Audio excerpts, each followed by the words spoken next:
Bagaimana bisa mencintai kalau ketemu aja belum? Gitu, itu hakikatnya kalau Bunda ya, ketika Bunda sudah dari sakit itu jadi banyak pertanyaan-pertanyaan yang mengganjal gitu. Terus tanya sama Ustadz selalu bilang, ibu tuh terlalu jauh pertanyaannya, itu susah. Nah, akhirnya Bunda berpikir gini, ini diskusi aja ya, Edis ya. Mudah-mudahan Edis sabar dengernya ya, ibu-ibu kayak gini, mak-mak kayak gini. Jadi ini Bunda sendiri yang menganalisa adalah secara ilmu. Kita hidup selalu ada dua, baik, buruk, susah, senang, bahagia, tidak bahagia, cantik, tidak cantik kan gitu. Dunia, akhirat, dunia hubungannya dengan ini gitu, akhirat dengan Tuhan kan. Ketika ilmu dunia, ilmu ekonomi, ilmu arsitek, ilmu sipil, ketika kita mempelajari ilmu ekonomi, tidak mungkin kita bertanya ke sipil kan, mereka nggak akan bisa jawab. Sama dengan ilmu akhirat, hadis di Muslim ini ada ilmu fikih kan, tarekoh, hakikat gitu kan, ada ilmunya juga. Nah, tapi itu kalau akhirnya Bunda menemukan memang di ilmu hakikat pertanyaan itu sedikit lah gambaran. Hanya ustadz ini karena masing-masing ilmu beda, yang syariat itu yang dalam Quran menjalankan kehidupan sehari, jadi Bunda nggak pernah ketemu.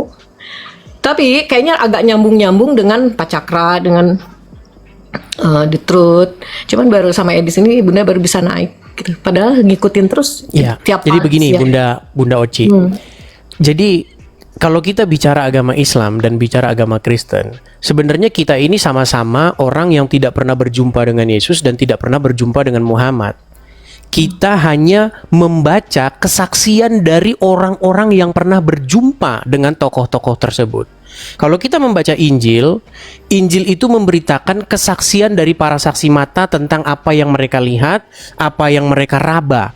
Ada tertulis dalam Injil Yohanes, bahwa apa yang kami beritakan kepada kamu tentang firman yang hidup, yaitu tentang apa yang kami lihat dengan mata kepala kami sendiri, apa yang kami raba dengan tangan kami sendiri.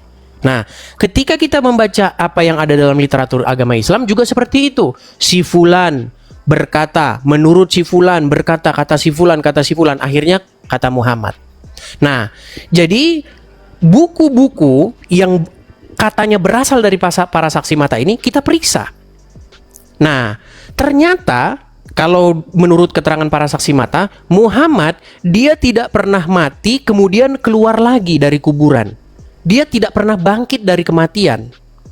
Yang menjadi akal kita, yang membuat kita berpikir adalah, lalu bagaimana kita bisa percaya dengan segala omongan dia? Kalau hanya kata wahyu, saya dapat wahyu, semua bisa ngomong. Lia Aminuddin dapat wahyu, Ahmad Musedek dapat wahyu, semua dapat wahyu kalau masalah ngomong dapat wahyu. Jadi cerita-cerita Muhammad seperti nanti di dalam kubur ditanya siapa Tuhanmu, siapa nabimu, ya kan, disiksa dalam alam kubur. Cerita-cerita itu menjadi isapan jempol semua. Kebangkitan orang mati, neraka, surga, itu menjadi isapan jempol, menjadi dongeng-dongeng yang tidak berkesudahan. Karena yang bercerita tentang itu tidak mengalami hal tersebut. Nah, berbeda dengan kekristenan.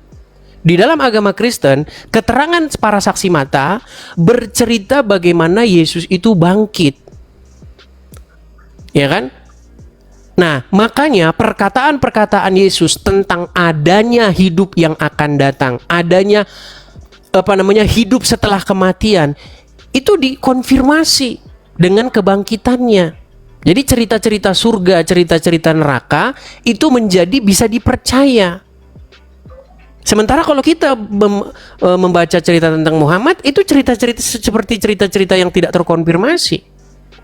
Begitu loh.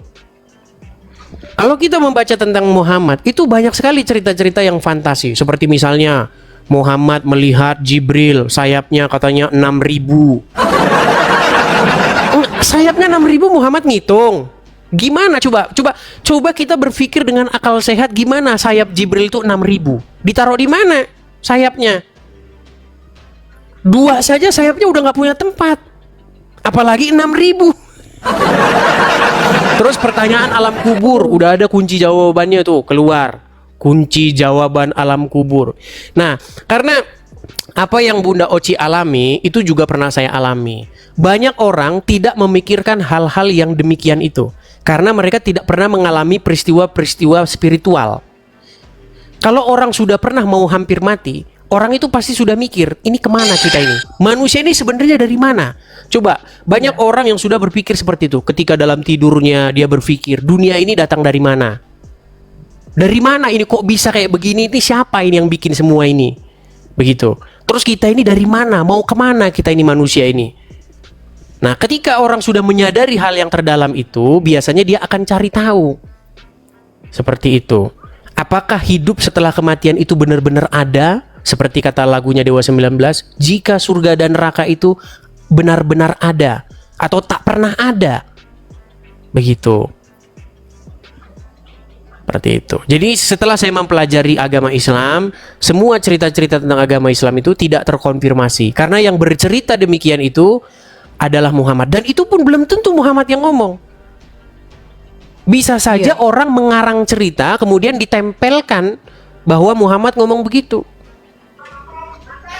Seperti misalnya kisah Isra Mi'raj, di mana Muhammad naik ke surga atau ke Sidratul Muntaha. Kemudian dia disuruh sholat. Wahai Muhammad, sholatlah kamu 50 kali sehari. Coba bayangin, apa ada manusia 24 jam bangun terus? Kan enggak, pasti dia tidur 8 jam. Udah kepotong, tinggal 16 jam. Apa ada manusia 16 jam itu enggak kerja? Pasti kerja, dipotong. Ya kan? Apa ada manusia itu enggak makan, enggak ngurus anak, enggak beres-beres rumah? Pasti. Pertanyaannya, bagaimana mungkin Allah nyuruh sholat 50 kali? Itu kan gak masuk akal. Berapa waktu yang kita butuhkan untuk mengambil air wudhu? Berapa waktu yang kita butuhkan untuk sholat dan sekali sholat? Tujuannya apa 50 kali? Pasti ada tujuannya apa 50 kali itu? Maksudnya untuk apa? Banyak-banyak itu. Akhirnya kan Muhammad menawar itu. Itu juga bukan Muhammad yang nawar. Jadi ketika dalam cerita itu Muhammad kembali. Ya kan? Setelah dia kembali, dia ketemu sama Musa. Apa kata Allah, wahai Muhammad? Kami disuruh sholat 50 kali. Balik Muhammad, gak akan kuat umatmu. Balik, ditawar. Jadi 45. Bunda Oci pernah dengar cerita itu? Gak pernah. Gak pernah dengar. Nah, beneran gak pernah. Iya, makanya saya pernah bilang begini, alasan seseorang masih muslim itu karena dia tidak mengerti apa itu agama Islam. Cuman banyak orang mengira ungkapan itu terlalu berlebihan. Padahal fakta begitu loh. Iya, Bunda juga nonton kamu jadi agak syok-syok gitu. Iya, seperti saya bilang, jika orang Islam nonton saya 1 kali, dia akan emosi, marah dia pasti. Enggak, Bunda nggak marah. Bunda tapi kedua kalinya dia akan mulai cari tahu apa ini orang ngomong bener atau enggak. Dicari tahu sama dia. Ketiga kali orang tersebut sudah mulai mengiyakan saya. Dan hati-hati yang keempat kali dia tidak akan lagi percaya dengan agama Islam. Gitu. Iya sih. Mana Tadi statement Bunda Oci masalah hadis-hadis ya, di mana dalam hadis itu banyak hal-hal yang aneh. Ya kan, Muhammad mau bunuh diri lah, Muhammad nyuruh orang minum air kencing lah. Makanya sekarang banyak tuh orang-orang Islam pergi ke Arab, di sana beliin air kencing. Ya kan? Kemudian banyak cerita-cerita lagi lah di dalam apa namanya hadis-hadis tersebut. Lalu Bunda Oci bilang, kayaknya kita nggak percaya ini. Lalu kita percaya kepada Al-Quran saja. Sebenarnya dalam Al-Quran sendiri pun juga ada hal-hal yang dalam tanda kutip akan bermasalah. Contoh nih, di dalam surat An-Naba ayat 33, bahwa pahala yang akan diberikan kepada orang-orang yang bertakwa itu adalah gadis-gadis yang berpayudara besar. Ih, amit-amit. Nggak tahu. Itu ada ayatnya. Masa Quran kata-katanya nggak sopan gitu? Ada. Di dalam surat An-Naba ayat 33. Jadi ada terjemahan yang sudah dipelintir memang. Tapi kalau terjemahan-terjemahan yang dulu itu bunyinya gadis-gadis montok yang sebaya. Tapi ada terjemahan yang baru sekarang, gadis-gadis yang sebaya. Montoknya dicoret. Tapi kalau dibaca tafsir-tafsirnya masih sama itu. Enggak. Makanya saya Ya, itu bilang, contoh. gimana? Enggak, aneh-aneh aja ya.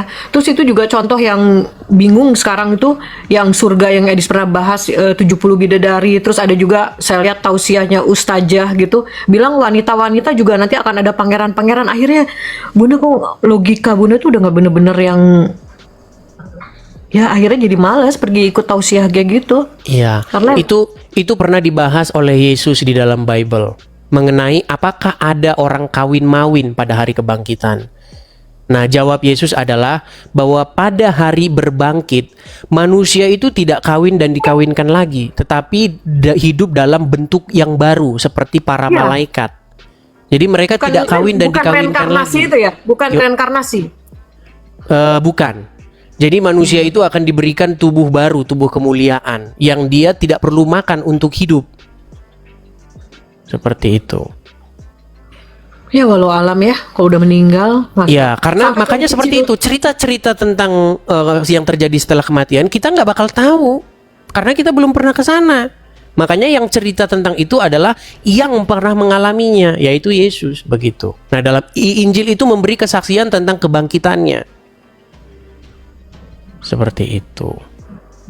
Ya kebetulan kan keluarga Bunda juga kan modern, jadi ada yang campur, ada yang Protestan, ada yang Kristen Protestan, ada yang Katolik, ada yang Islam gitu kan.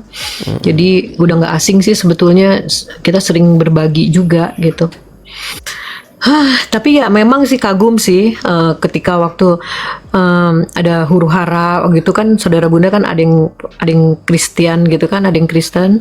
Mereka berdoanya tuh ya ampunilah mereka karena mereka tidak tahu apa yang mereka lakukan. Itu Bunda tuh tersentuh gitu. Kok nggak kayak kita nih kalau disakiti malah kayak lebih emosi gitu kan. Dan Iya. Bunda juga sering lihat debat-debatnya Edis tuh sampai ya ampun, sampai emosi, jadi malu ngelihatnya. Tapi Bunda bangga sama Edis bisa kontrol, dan Bunda sampai bilang, sampai orang Kristen bangga punya Edis gitu.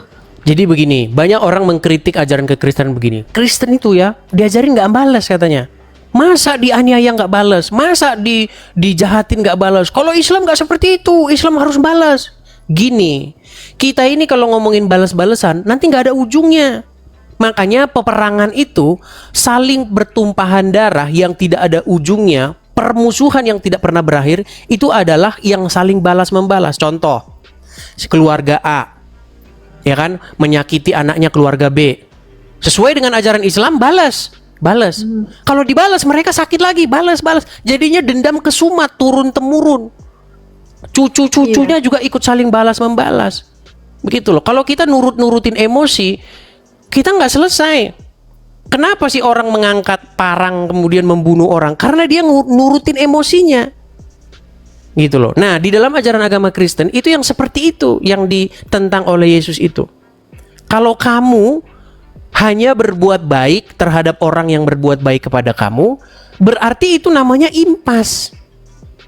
Contoh, orang sudah baik sama kita, kemudian kita baik sama dia, artinya impas, nggak punya kelebihan. Tetapi kalau orang jahat sama kita, tapi kita balas dengan kebaikan, nah disitulah kelebihannya, begitu loh. Kalau nurutin balas-balasannya nggak ada ujungnya, sampai kapan? Begitu. Itu kemarin sampai Bunda nonton apa sih channelnya yang itu, yang kemarin adik kita yang dari kepercayaan mana tuh, dia sampai sedih ngelihatnya di channelnya apa, sampai dimaki-maki. Ya Allah, kok sampai kayak gitu, kok ya Muslim kayak gitu ya, Islam kayaknya nggak ngajarin seperti itu. Ada yang kepercayaan yang Al-Mahdi itu. Oh iya. Tapi begini, yang saya maksudkan begini, kalau kita bicara tentang dalam tanda kutip kekerasan dalam agama Islam, itu memang watak itu sudah ada dari zaman Muhammad. Begitu loh. Di dalam Al-Quran surat Al-Fat 29 dikatakan begini, orang-orang yang bersama-sama dengan Muhammad itu keras kepada orang kafir, tetapi berkasih sayang sesama mereka. Nah, kalau kita betul-betul menelusuri ayat itu secara mendalam, maka orang pasti akan meninggalkan agama Islam. Masalahnya orang Islam ketika baca Al-Quran, mereka tidak akan meresapinya. Mereka itu hanya melantunkan huruf-huruf Arabnya dengan merdu kemudian menangis. Tapi artinya apa? Tidak tahu. Makanya orang Islam tidak pernah mengerti isi Al-Quran. Ya memang Al-Quran juga kata-katanya baku gitu, harus dibahas, harus dijabarkan sama yang ahlinya. Kalau enggak kita bingung dengan kata-katanya. Kalau Bible kan, karena kan ada keluarga yang Kristen, kayaknya sederhana kata-katanya, gampang dicerna gitu kan. Yang diajarkan kasih sayang tuh kelihatan udah. Islam tuh mengajarkan kebaikan, tapi karena bahasanya rancu, jadi mungkin kita jadi harus bertanya sama ustadz, sama yang ahli gitu kan. Itu jadi prosesnya agak lama. Saya kasih contoh ya, misalnya begini. Di dalam Quran surat Al-Fat 29 dikatakan orang-orang yang bersama-sama dengan Muhammad itu saling berkasih sayang sesama mereka. Tapi sejarah Islam membuktikan bahwa orang-orang yang bersama-sama dengan Muhammad itu tidak saling berkasih sayang sesama mereka, tetapi mereka saling membantai. Setelah Muhammad meninggal, terjadi pertikaian internal umat Islam. Contoh misalnya, ketika Muhammad meninggal, istri Muhammad yang namanya Aisyah itu bersekutu dengan Tolhah, dengan Zubair melawan pasukannya dari Ali, menantunya Muhammad. Jadi istrinya Muhammad ngelawan menantunya Muhammad. Itulah yang terjadi dalam perang Jamal, disebut perang Jamal. Karena Aisyah dan para pengikutnya itu mereka menunggangi unta. Jamal itu artinya unta. Jadi mereka saling baku bantai di situ. Ribuan kaum muslimin tewas. Setelah itu tidak usai. Perang itu masih berlanjut. Terjadi perang Siffin, perang antara kelompoknya Muawiyah, pengikut Muhammad, dengan menantunya Muhammad, yaitu Ali ibn Abu Thalib. Menantunya Muhammad karena dia menikah dengan Fatimah, anaknya Muhammad yang perempuan. Bahkan setelah itu terjadi lagi perang Karbala, di mana cucu Muhammad, Hasan dan Husain itu di situ dipenggal. Jadi perang terus. Bisa tahu, Edis hafal ya. Saya sangat tahu sejarah agama Islam. Sejarah agama Islam itu penuh dengan darah. Bahkan setelah Muhammad meninggal, itu mayat Muhammad itu nggak keurus, saking mereka rebutan duit, rebutan tahta. Begitu loh. Ketika Muhammad meninggal, umat Islam itu ribut masalah siapa khalifah yang akan menggantikan Muhammad. Jadi mayat Muhammad sampai 3 hari nggak keurus itu. Begitu. Ya Allah. Iya. Bahkan hadis-hadis menunjukkan sebelum Muhammad meninggal, Muhammad itu ingin meminta pena dan kertas. Sebelum Muhammad meninggal, dia bilang begini, tolong bawakan kepadaku pena dan kertas, supaya aku tuliskan kepada kalian sebuah wasiat, supaya kalian nanti tidak tersesat sepeninggalku. Tetapi sahabat Muhammad yang bernama Umar ibn Khattab itu menghalang-halangi Muhammad dari menuliskan wasiat itu. Bahkan kenapa? Umar bin Khattab mengatakan bahwa Muhammad tuh ngigau dia. Kenapa Umar menghalangi? Karena menurut orang-orang Syiah, Umar itu ingin menghalang-halangi Muhammad, menunjuk Ali ibn Abu Thalib sebagai penerus dia. Makanya orang Syiah dengan orang Sunni itu nggak akur. Karena menurut orang Syiah, seharusnya Muhammad itu ingin menuliskan bahwasanya menantu dia, yaitu Ali ibn Abu Thalib, yang menjadi khalifah. Seperti itu. Nah, itu ada ayat-ayatnya dalam Al-Quran di mana Muhammad itu mengancam 2 istrinya. Di dalam surat Al-Ahzab itu. Surat Al-Ahzab ayat yang ke Al-Ahzab atau At-Tahrim itu. Ayat yang ke-4. Bagaimana di situ, jika kamu berdua bahu-membahu menyusahkan Nabi, maka ketahuilah bahwa para malaikat, Jibril, orang-orang mukmin akan membantu Muhammad. Ini bawa keluar dulu nih, pengen pipis kan. Ya itu panjang cerita itu. Kalau orang-orang Muslim awam memang banyak tidak tahu itu begitu. Enggak, memang Bunda cerita-cerita Nabi Muhammad tuh karena kan di pengajian aja perdebatan hadis tuh kan ada gitu, jadi Bunda malas nih sahih apa enggak gitu, apalagi dengar cerita-cerita seperti itu kan, jadi nggak terlalu. Jadi yang Bunda jalani adalah berusaha berbuat baik aja, menjaga hati supaya tetap baik gitu, positive thinking. Jadi hanya itu aja. Tapi untuk hal-hal yang lain lebih jauhnya justru Bunda taunya setelah nonton channelnya Edis. Iya. Padahal kalau dalam agama Islam tidak seperti itu. Dalam agama Islam itu yang penting mengucapkan 2 kalimat syahadat, maka orang tersebut masuk surga. Walaupun dia berzina, walaupun mencuri, masuk surga. Yang penting 2 kalimat syahadat itu. Makanya bertentangan begitu. Padahal Tadi Bunda nonton diskusinya Edis yang mengenai pakaian kita di mata Tuhan itu kan hati. Itu Bunda setuju banget. Bukan pakaian kita atau cara kita berpakaian. Jadi betul gitu kan. Ngapain kita lihat casingnya gitu kan. betul. Terus yang, Jadi di dalam Al-Quran itu ada ayat yang berkata, sebaik-baiknya pakaian itu adalah takwa, ketakwaan. Menurut Al-Quran itu. Tapi kalau menurut orang Islam, sebaik-baik pakaian adalah menutup aurat. Tiap hari yang dibahas orang-orang Muslim itu. Jadi hijrah itu adalah definisinya menutup aurat. Itu definisi hijrah. Iya. Apakah Anda sudah menutup aurat belum? Bangga banget kalau menutup aurat. Tapi yang di dalam pikiran mereka aurat itu hanya rambut saja, rambut kepala. Padahal hakikatnya yang ditutup itu hati kita ya, dari nafsu jahat.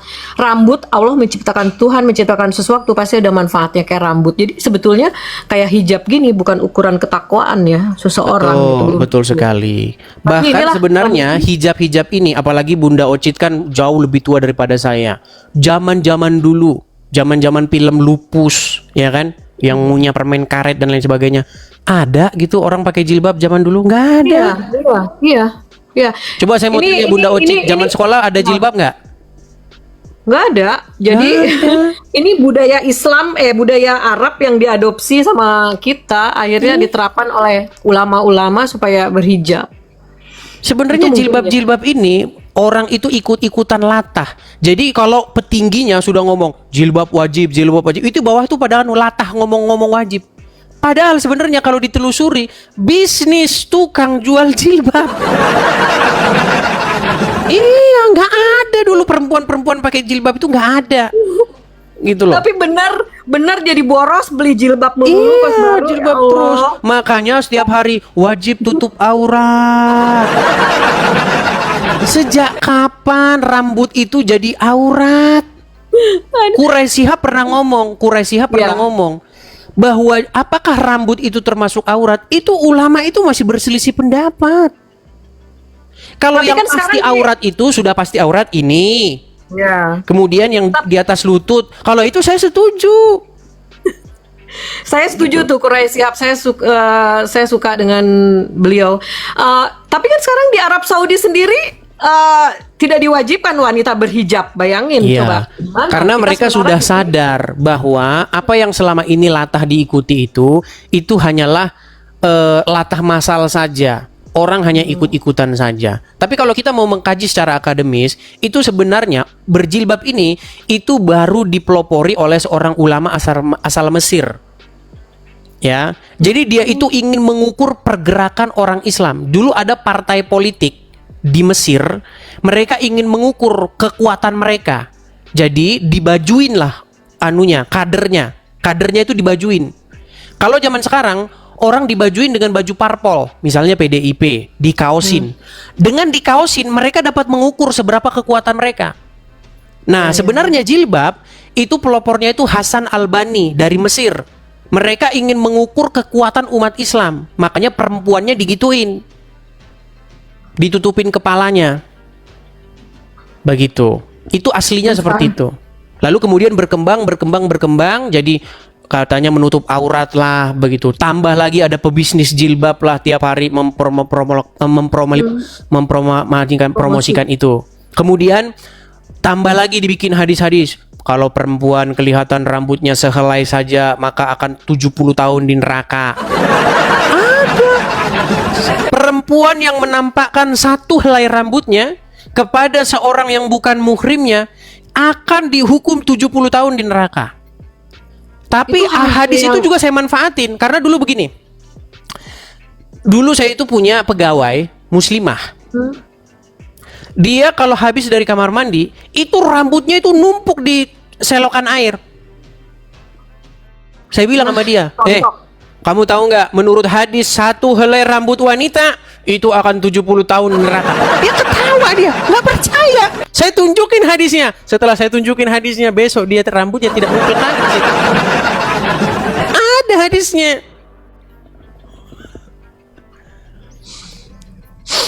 Ya Allah, nggak kayak kemarin aja waktu sholat ya.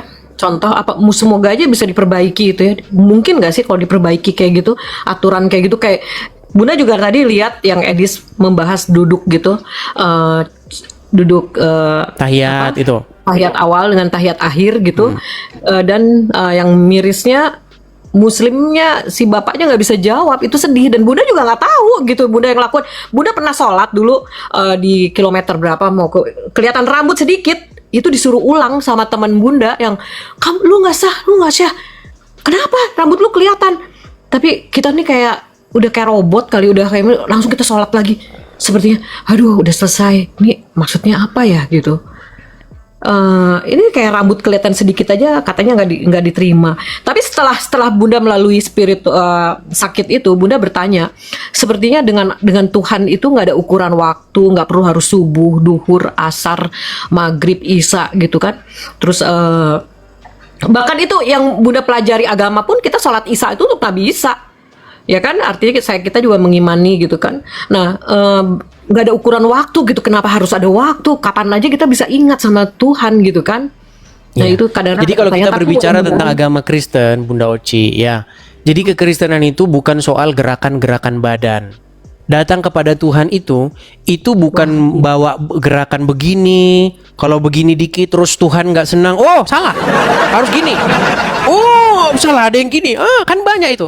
Takbiratul ihram itu kan. Ada yang bilang begini, ada yang segini, ada yang di depan begini. Fungsinya apa sih? Masa Tuhan senang sama yang begini-begini? Coba kakinya harus ditekuk begini. Kan ada itu salah satu video saya upload kan. Sepertinya itu bikinan deh. Kayaknya ciptaan siapa pasti ada yang mengajarkan harus begini. Sepertinya bukan perintah kayaknya. Iya.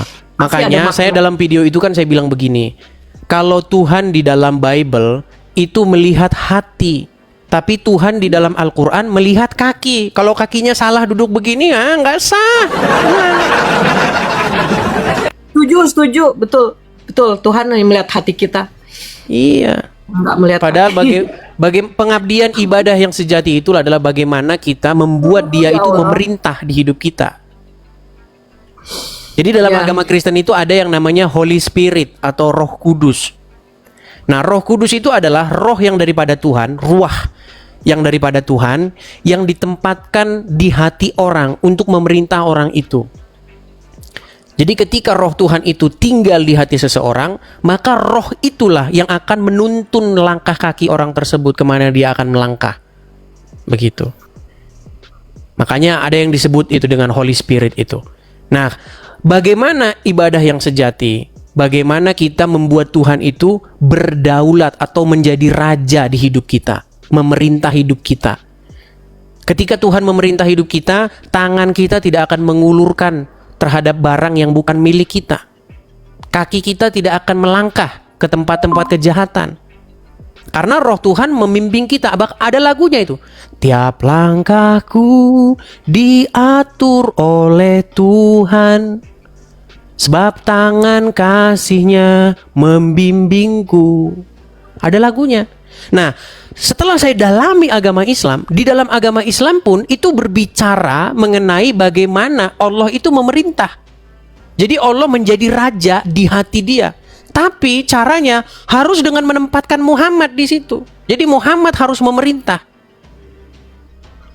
di hati seseorang muslim. Makanya kalau orang muslim sudah dikendalikan oleh Muhammad, ya seperti itu. Duduknya harus begini tangannya, tangannya harus begini, jarinya begini, ya kan? Kemudian kalau punya duit harus ke Arab, nyium-nyiumin batu di sana, melempar-lemparan batu.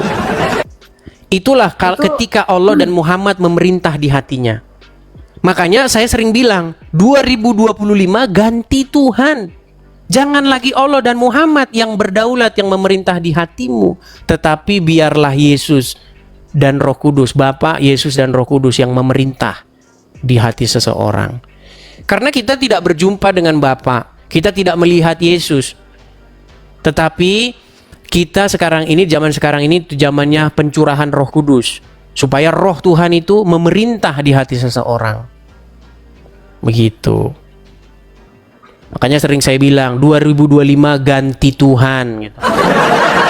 Dulu kan mereka ada tagar tuh 2019 ganti presiden, tapi gagal kan? Sampai siapa itu yang ininya besar itu, siapa itu? Yang ya Allah kami khawatir tidak ada yang menuhankan engkau lagi. Siapa sih? Siapa namanya teman-teman di kolom komentar? Siapa sih? Siapa? Siapa?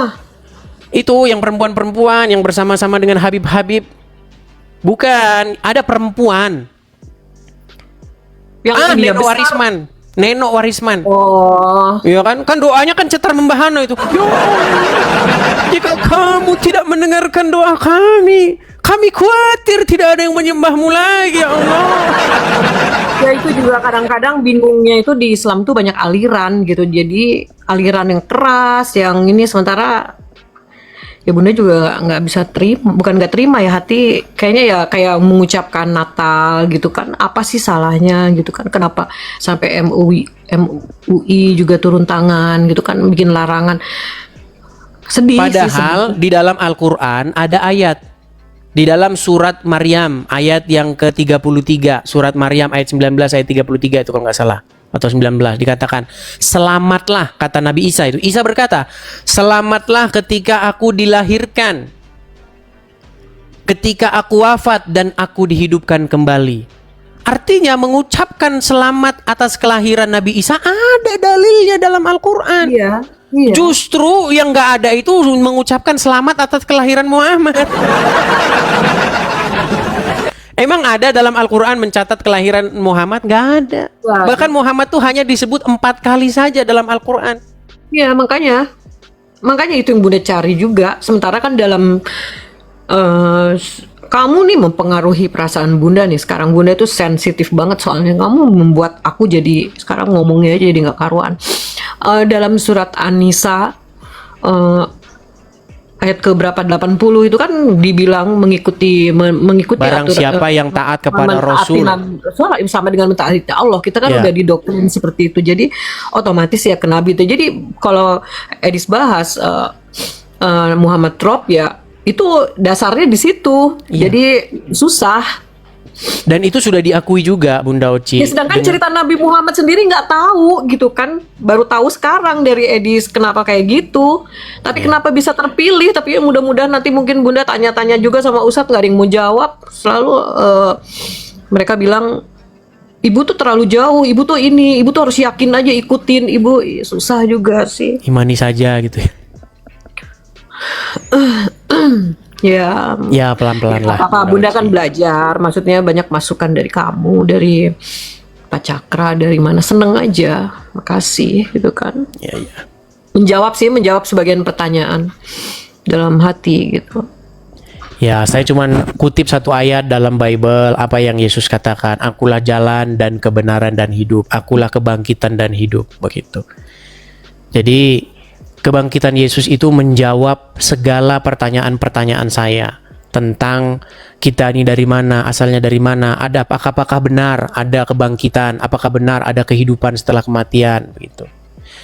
Karena kalau kita bicara sains, ya kan, ya memang apakah ada kehidupan setelah kematian? Nggak ada. Kalau kita ngomong sains, emang ada gitu? Nggak ada. Orang mati selesai mati, nggak ada lagi. Tapi seperti pengalaman-pengalaman spiritual kan, yang Bunda Ocha cerita, dulu udah pernah koma, tapi masih memiliki kesadaran, seperti itu. Apakah itu adalah roh, spirit, atau itu adalah sisa-sisa energi yang masih ada di dalam batang otak kita, atau bagaimana? Itu semua masih dalam pengkajian. Tapi saya juga pernah meneliti ya, pengalaman-pengalaman orang yang mau mati. Ternyata itu bukan hanya terjadi di Indonesia. Saya pernah mengkaji satu kajian apa yang terjadi sebelum orang mati. Ternyata ada hal yang sama gitu. Jadi sebelum orang mati itu biasanya dia itu didatangi sama orang-orang yang sudah mati. Begitu. Beberapa hari sebelum orang mati, ada orang mati yang datang ke rumah ngetok pintu. Terus si orang ini bilang, si Anu datang. Si siapa begitu? Dia nyebutin orang-orang yang udah mati. Nah, apakah itu halusinasi ataukah itu benar-benar spirit membuktikan bahwa memang dunia setelah kematian itu sungguh-sungguh ada? Itu pernah juga saya kaji seperti itu. Iya. Karena ternyata hal itu terjadi dan mereka nggak janjian. Orang di Indonesia nggak janjian sama orang di Amerika, nggak janjian sama orang di Afrika, tapi ceritanya sama. Mereka didatangi sama orang-orang yang sebelumnya mereka kenal dan sudah mati. Gitu. Sebelum mati orang ceritanya kayak begitu. Seperti itu. Iya, Bunda juga didatengin sama ayah Bunda gitu kok. Jadi Bunda waktu itu berpikir mungkin saya udah waktunya kembali gitu. Jadi waktu itu juga Bunda berdoanya ketika sadar, ya Tuhan kalau memang ya Allah kalau memang ini sudah waktunya, insya Allah hamba ikhlas gitu kan, udah siap. Tapi kalau belum waktunya, beri kesempatan hamba untuk sembuh, insya Allah hamba akan menjadi orang yang lebih baik gitu. Itu memang cuman ada beberapa pertanyaan Bunda yang nggak terjawab gitu sampai sekarang. Ya itulah. Ya, maaf ya. Belajar pelan-pelan lah Bunda Oci ya. Namanya ini kan tidak semudah membalikkan telapak tangan kan. Iya. Iya. Pelan-pelan lah. Oke, Ya. begitu Bunda Oci. Ya. Makasih ya. Sama-sama Bunda Oci, saya turunkan ya. Selamat malam. Selamat malam, saya turunkan ya. Ya, begitu ya teman-teman ya. Jadi banyak cerita-cerita ya. Dan Anda kalau juga seorang muslimah dan Anda ingin berbagi bagaimana cerita Anda, perjalanan hidup Anda, ya boleh silakan ya, ajukan. Oke, kita kasih naik ada bentar ya. Kita kasih naik ada sebentar. Ini terlalu banyak yang mengajukan permintaan naik. Saya pilih dulu ya satu ya.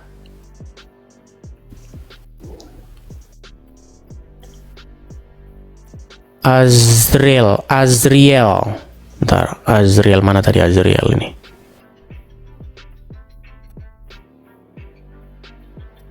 Aduh.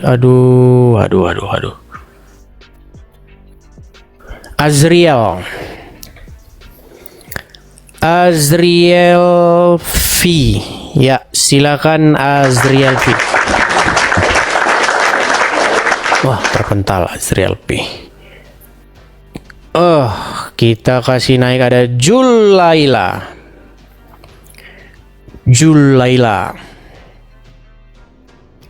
Laya. Ya, selamat malam Julaya.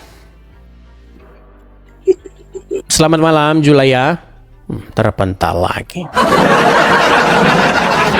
Oke, kita kasih naik ada ini dia, Gus Adam. Kemarin dia udah seharian ini masih belum taubat juga dari mempertuhankan Muhammad. Ya, Gus Adam, silakan nyalakan kamera Anda. Siap. Belum taubat-taubat juga dari mempertuhankan Muhammad. YouTube error. Bang Edi selalu membahas itu. Sebentar, saya perbaiki dulu YouTube saya ya. Error. Ya.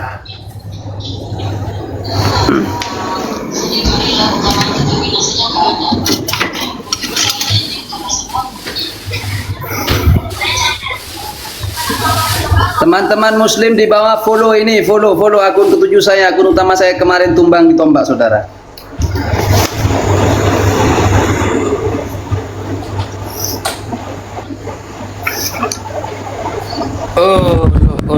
Ternyata laptopnya kayaknya nggak tahu itu ngeblank, tiba-tiba layar menghitam teman-teman.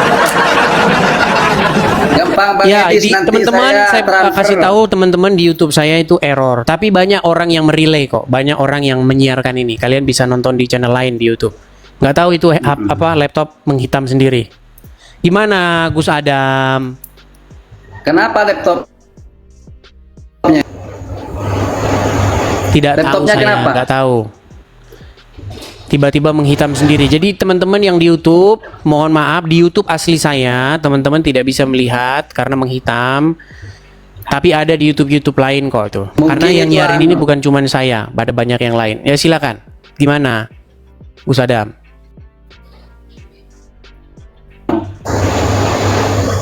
Gus Adam, coba kamu beli sinyal Kepanasan dulu lah. itu YouTube-nya. Iya, apa yang Ya mau Anda ini. sampaikan ini Gus Adam? Oke, boleh saya bertanya kepada Anda? Dari kemarin bertanya terus.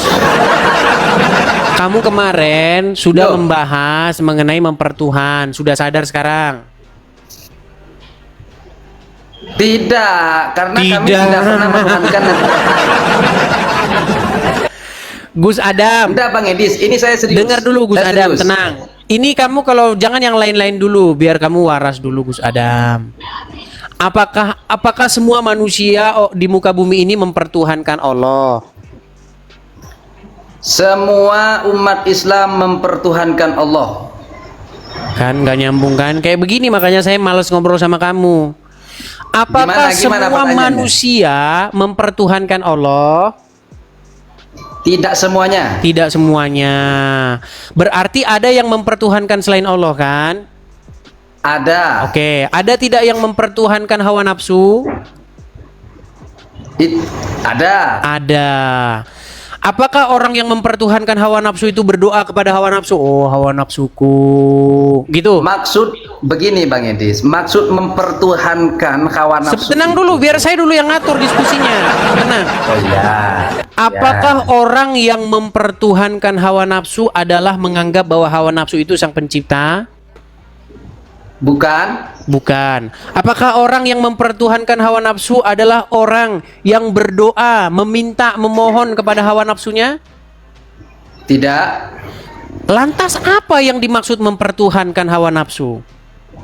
Yang dimaksud mempertuhankan hawa nafsu yaitu mengikuti keinginan yang dibisikkan oleh hawa nafsu. Oke, jadi mempertuhankan adalah membuat diri Anda dikuasai, dikendalikan, dikontrol sehingga mematuhi apapun kehendak sesuatu tersebut, betul?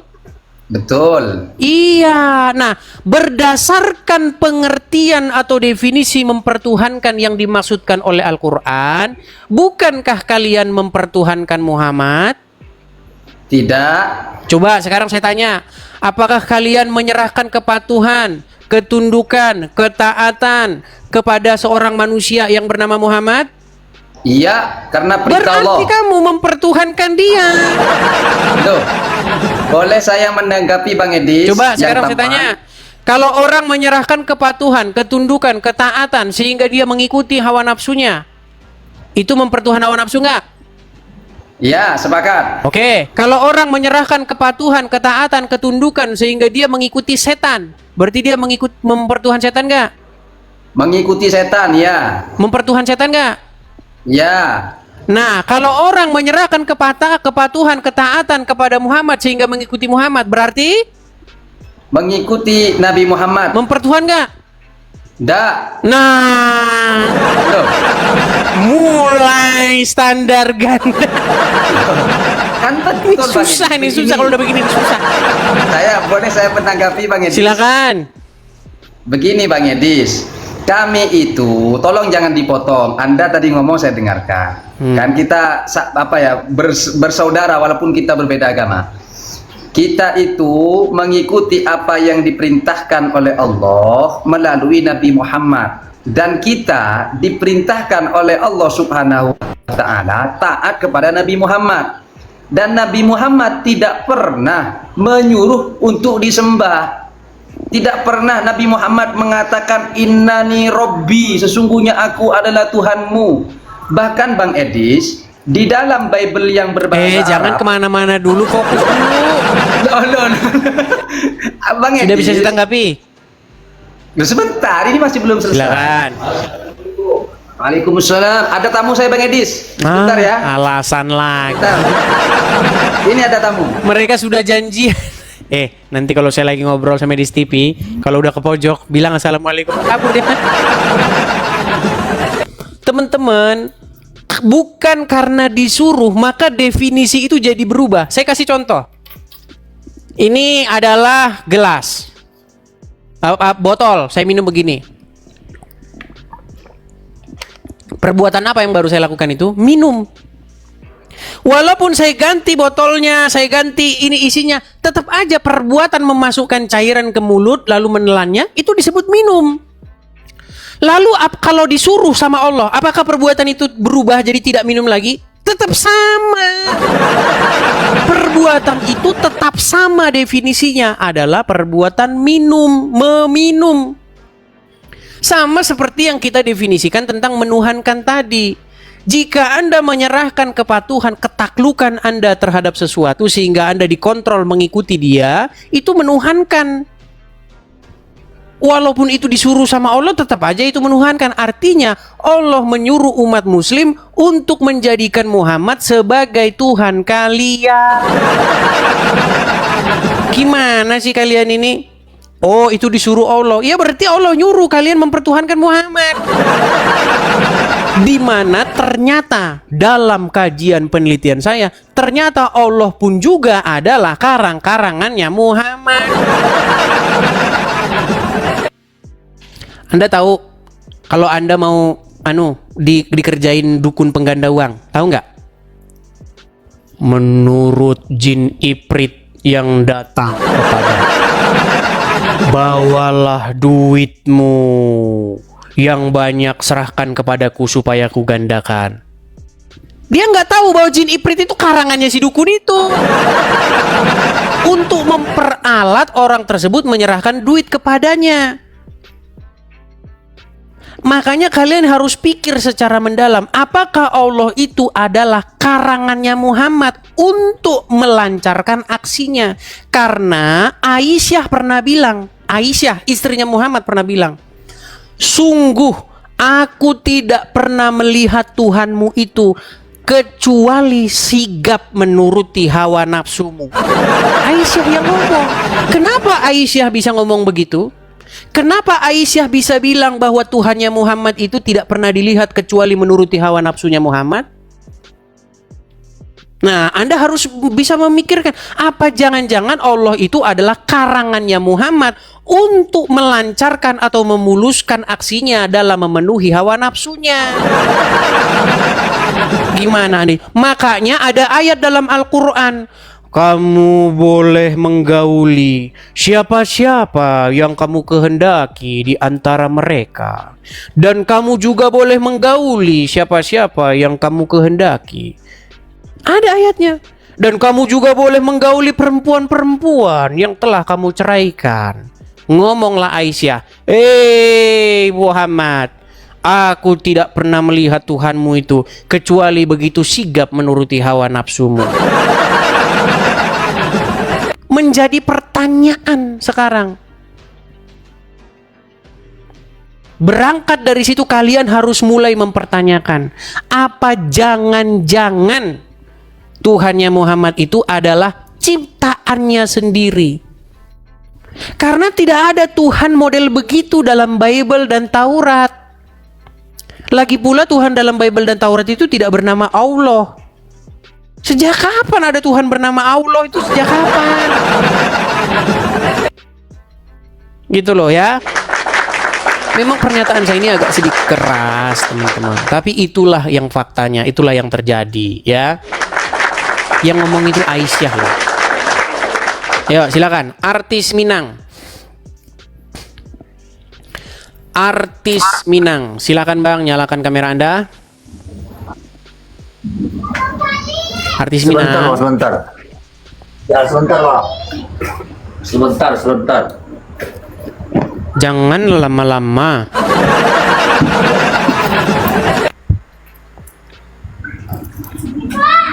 Sabantar, nanti lama-lama besok jadinya. Panjang lah kepala Ambo nih.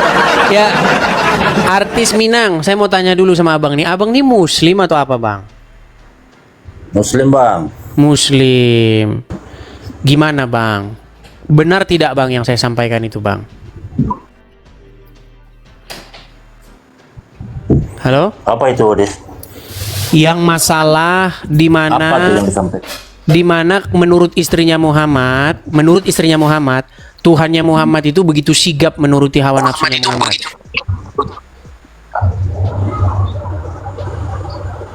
Tuhan Muhammad Begitu sigap menurut menuruti hawa nafsunya Muhammad. kok salah Bang? Itu maksudnya gimana? Ya, jadi menurut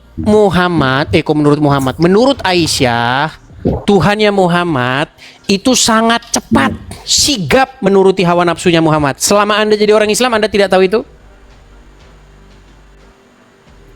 Selama jadi orang Islam tidak pernah tahu itu? Kalau saya kurang Saya akan tunjukkan. Tahu. Ini saya tunjukkan coba kepada jelasin, Anda ya. jelas. Baik. Di dalam Bukhari 4414 dikatakan ya. Nih.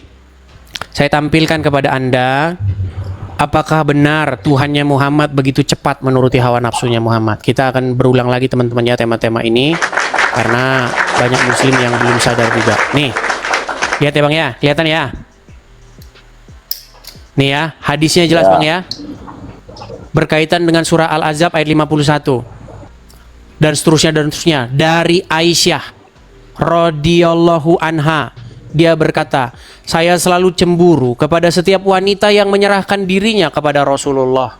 Saya berkata, apakah seorang wanita menyerahkan dirinya? Maksudnya menyerahkan diri ini menyerahkan tubuhnya supaya bersetubuh dengan Muhammad. Maka ketika Allah Azza wa Jalla menurunkan ayat, kamu boleh menangguhkan menggauli siapa-siapa yang kamu kehendaki di antara mereka, dan boleh pula menggauli siapa-siapa yang kamu kehendaki, dan siapa-siapa yang kamu ingini untuk menggaulinya kembali dari perempuan-perempuan yang telah kamu cerai, maka tidak ada dosa bagimu. Saya Aisyah berkata, demi Allah, saya tidak melihat Rabbmu, Tuhanmu, kecuali sangat cepat memenuhi keinginanmu. Kata keinginan ini Bang, kalau kita cek bahasa Arabnya, hawaika. Nih Bang. Nih. Hawaika, hawa nafsumu. Jadi menurut Aisyah, dia tidak pernah melihat Tuhannya Muhammad, kecuali Tuhannya Muhammad itu sangat cepat, gesit menuruti hawa nafsunya Muhammad. Yang ngomong bukan saya, istrinya Muhammad sendiri. Gimana? Nah, Jadi apakah Anda masih percaya jangan-jangan Allah itu adalah karang-karangannya Muhammad sendiri? oh salah Bang, ini tema Abang nih salah loh. Abang mungkin kurang apa? Kurang berilmu juga ya. Muhammad itu apa tadi temanya itu? Muhammad itu temanya kurang setuju saya Bang. Oke lah Bang, saya harapkan Anda belajar dulu lah ya Bang ya. Jangan naik ke Bukan sini. saya yang belajar Bang. Nabi Muhammad masa dibilang Tuhan? Abang kan enggak punya ilmu kayaknya. Diulang-ulang lagi. Oke lah, baiklah. Kita turunkan dulu ya. Ternyata dia tidak menyimak sedari awal, teman.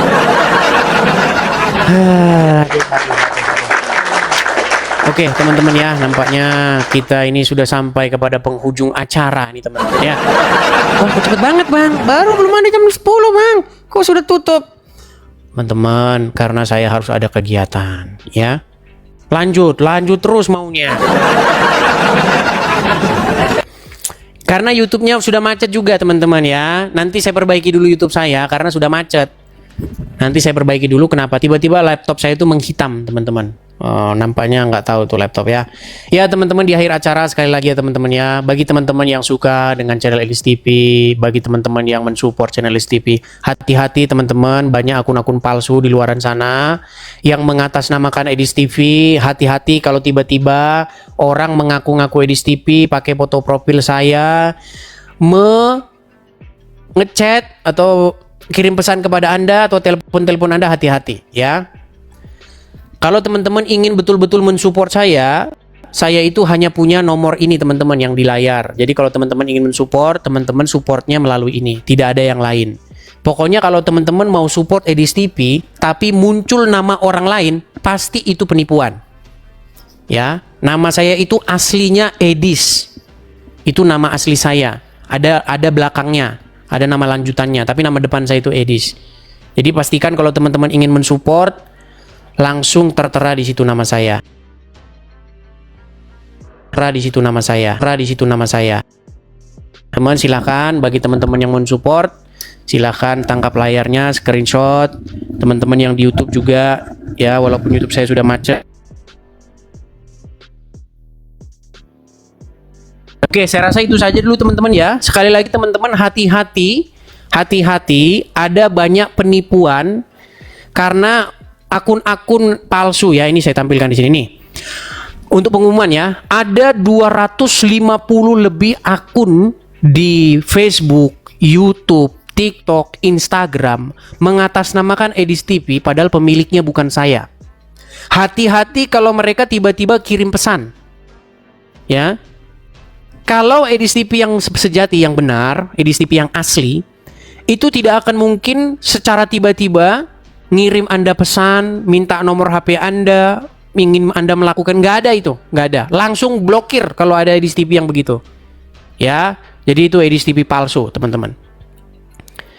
Ya, pastikan teman-teman tolong disebarkan supaya tidak banyak lagi orang berjatuhan korban karena ada seorang ya ibu-ibu bilang, kemarin itu ada orang ngaku Edis TV, bahkan sempat katanya mau dinikahkan sama cucunya atau anaknya begitu. Coba serem kan teman-teman, ngeri. Jadi ya teman-teman ya, hati-hati. Kalau ada orang kalau ada akun Edis TV tiba-tiba nginbox kamu, nginbox kalian, langsung blokir. Karena Edis TV nggak akan tiba-tiba nginbox kalian. Kalian dulu pasti yang nginbox duluan ya. Seperti itu. Oke, saya rasa itu saja dulu teman-teman. Kita rehat, sampai jumpa kembali. Tuhan Yesus memberkati kita semua. Shalom. Kita semua shalom.